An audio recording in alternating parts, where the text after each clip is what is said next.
This national framework for professional standards for teaching is the current response in continuing efforts to define and promote quality teaching. One of the prime challenges Australians face in school education is to increase the grade of teaching as a career choice, to attract more intelligent people into teaching and to develop teaching as a knowledge-based profession. High-performing countries such as Singapore, Hong Kong, South Korea, and Finland have achieved their high-performing status in part by raising the status of teaching as a profession and by ensuring that future teachers are drawn from among their most able school leavers. In Australia, there appears to be an intention on the part of governments that school leavers entering teaching also should be drawn from most able school leavers. Standard and procedures specifies that entrants to initial teaching education should have levels of personal literacy and numeracy broadly equivalent to those of the top 30% of the population. So, what extent are teachers being drawn from the top 30% of school leavers in Australia? Part of the answer can be seen in the following graph. The Australian Tertiary Admission Rank, ATAR, despite its shortcomings, is the best indicator we have of overall performance in Year 12. The graph shows that while the vast majority of Year 12 offers to science and engineering courses are made to students with ATARs above 70, fewer than half of education offers are made to students with ATARs above 70. In this country, we are falling well short of drawing the future teachers from the top 30% of school leavers. Why educated teachers are important. The importance of education as a human priority of education's dependence on the human interaction between learners and their teachers. The education that learning quality and success is based first on teacher quality and effectiveness as the single most important school variable influencing student achievement for learners, as well as the strong links needed between good teacher policy and educator sector plans. Teachers are one of the largest components of a nation's labor force, the principal human resource in any education system, and the largest single financial component of any education authority's budget. International policy shows that high-quality teachers and teaching based on teacher professionalization and excellence in human resource policy yields the best learning results and reduces education costs. Over the past decade, most Australian state education authorities have strengthened the legislation related to existing registration authorities. In New South Wales, the New South Wales Institute of Teaching and the Quality Teaching Council were established in 2005. The accreditation process for professional competence requires teachers to undertake school-based learning with support from colleagues and to provide evidence of satisfying standards at the level. Queensland. Queensland introduced compulsory registration for all teachers in 1975. It was the first state in Australia to do so. The Northern Territory.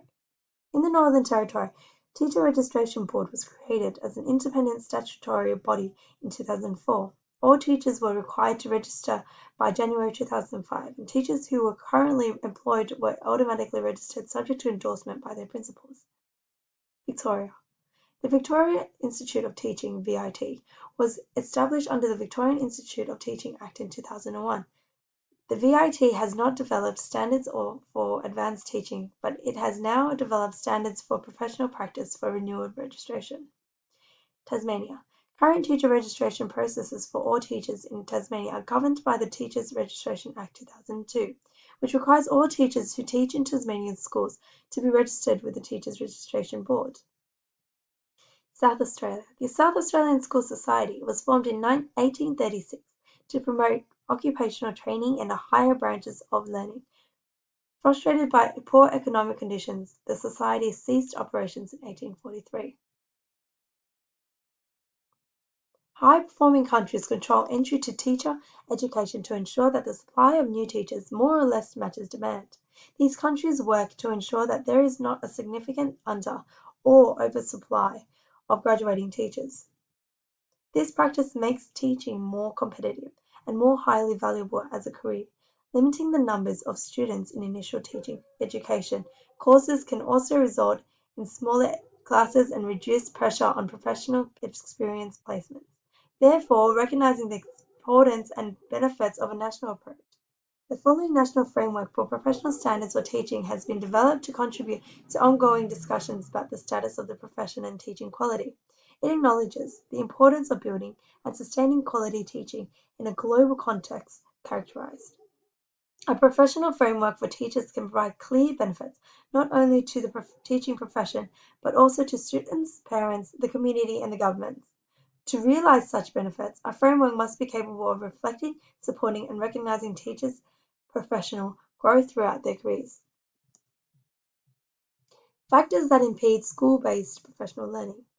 Most teachers are reluctant to volunteer to mentor or coach colleagues, reluctant to demonstrate good practice, reluctant to ask colleagues for assistance or feedback, are reluctant to have others observe them teach, reluctant to observe others teach and provide them with feedback, do not see it as their role to contribute to the training or learning of other colleagues, and they do not have the time to participate in or contribute to teacher-facilitated training. Strategies that contribute to a strong professional learning culture. Coaching. The coach is responsible for participating in regular discussion sessions with the teacher and for suggesting strategies designed to improve their performance. Mentoring. A mentor is a more experienced person who supports and assists another person to grow and learn in their role. Teacher observation. In-class observation of a specified element of teaching and the provision of feedback on the effectiveness of the teaching performance. Teaching demonstration. Provision of a model lesson with a prior discussion to clarify purpose, expectation, and desired outcomes, and a briefing session to review the lesson and its outcomes. Walkthroughs. Instructionally focused walkthroughs use observers who visit numerous classrooms for short periods of time to observe how a particular practice is being implemented and pull their individual observations to provide the leadership team.